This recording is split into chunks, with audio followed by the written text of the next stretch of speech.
Me sinto muito contemplado por boa parte da fala do deputado André. O André só esqueceu de citar que, sobre alguns pontos, como a escola de saúde, o IPSENG e algumas políticas que precisam ser preservadas com a reforma, isso é um entendimento da bancada toda do Partido dos Trabalhadores. Nós estamos falando dos 10 deputados estaduais. Discutimos na bancada e temos uma posição muito clara que queremos deixar aqui para o governo.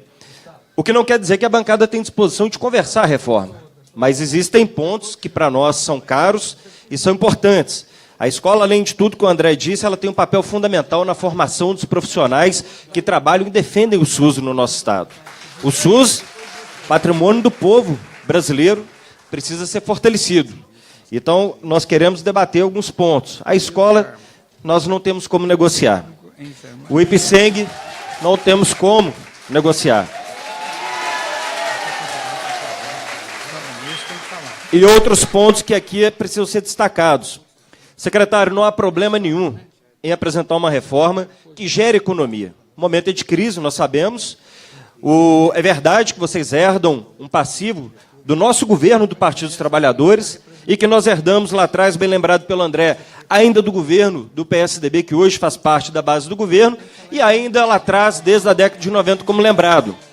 Mas eu quero dizer que acho que Vossa Excelência não fez a fala no conjunto do histórico do problema, mas o governador fez. No dia da posse, o governador falou do problema herdado pelos governos passados.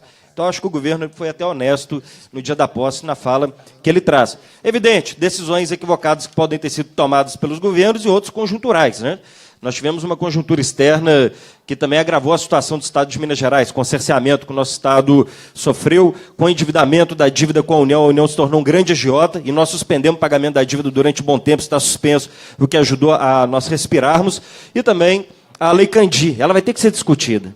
Se não no conjunto todo, de todos os itens que são cobertos pela Lei Candir, em algum momento, talvez até especificamente o nióbio, né? Podemos discutir a Lei Candir específica para o nióbio, já que Minas Gerais detém a maior parte do nióbio do mundo, ou seja, é extremamente relevante, poderíamos ter uma condição específica.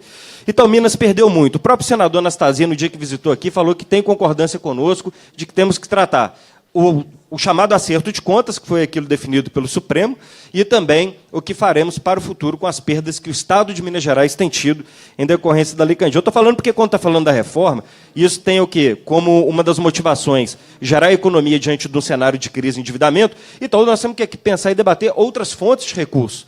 Porque uma vez que você consegue compensar as fontes de recursos, talvez você não tenha que prejudicar as políticas públicas que são fundamentais. O que nós queremos saber, e a reforma ela vai ter que dizer para nós, aonde estarão as políticas da agricultura familiar, dos direitos humanos, das mulheres, da economia solidária, isso tem que ficar claro. Volto a dizer, tenho toda a concordância, se você sair perguntando para o povo de Minas se acha que tem que diminuir a estrutura do Estado, o povo concorda. Mas o povo também quer que a política seja preservada. Você tem que entender duas coisas, que fazer uma administração de gestão eficiente, na lógica do resultado fiscal, é importante, mas nem todo, vamos chamar, todo lucro, ele se dá na lógica financeira, resultado financeiro. O resultado social é fundamental. Os números que melhoram na educação, os números que melhoram na saúde, os números que melhoram na segurança pública, estão ligados diretamente a qual que é o modelo de política que você vai implementar e como você financia essa política. Então, nesse sentido, é a linha que vai orientar um pouco a nossa posição no debate. E aqui, secretário, eu queria fazer aqui uma ponderação, ou um questionamento. Na lógica do corte dos cargos, Secretaria de Fazenda. Informação que eu tenho é que a Secretaria de Fazenda tem uma despesa que pode gerar em torno de 50 milhões de reais com os cargos comissionados da Secretaria de Fazenda, que já são os maiores salários da administração pública estadual. Como que isso estará sendo tratado dentro desse contexto? E um outro ponto é que Minas Gerais tem 3 núcleos externos de controle fiscal fora do Estado. Tem em São Paulo, tem no Rio de Janeiro e tem no Distrito Federal. São sedes próprias, os imóveis pertencem ao governo do Estado.